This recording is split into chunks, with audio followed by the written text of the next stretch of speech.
Nyamar jadi pasien, borok owner klinik Ria Beauty ketahuan pakai ijazah palsu, ngaku dokter kecantikan.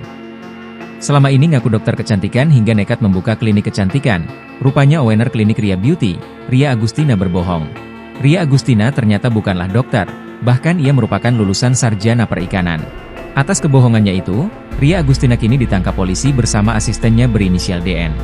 Ria Agustina dan DN ditangkap polisi lantaran melakukan malapraktik di sebuah kamar hotel daerah Kuningan, Jakarta Selatan, Minggu, 1 Desember 2024. Tak main-main, lantaran mengaku sebagai dokter kecantikan, Ria Agustina mematok harga 85 juta rupiah untuk pasiennya. Rupanya serum dan alat-alat di kliniknya merupakan bahan-bahan yang tak terdaftar resmi.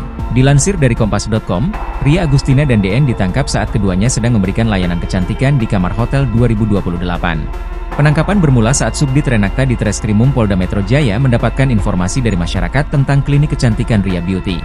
Dari hasil penangkapan itulah baru diketahui Ria dan DN tidaklah berprofesi sebagai dokter kecantikan.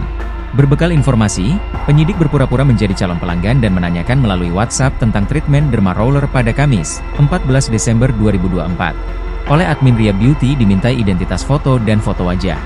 Kemudian diberitahukan biayanya senilai 15 juta rupiah. Jika berminat, segera membayar DP sebesar 1 juta rupiah, ujar Wira.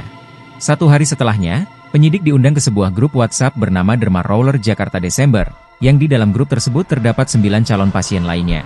Beberapa hari kemudian, penyidik menerima informasi dari grup tersebut bahwa jadwal treatment derma roller akan berlangsung di Hotel Kawasan Kuningan pada 1 Desember 2024.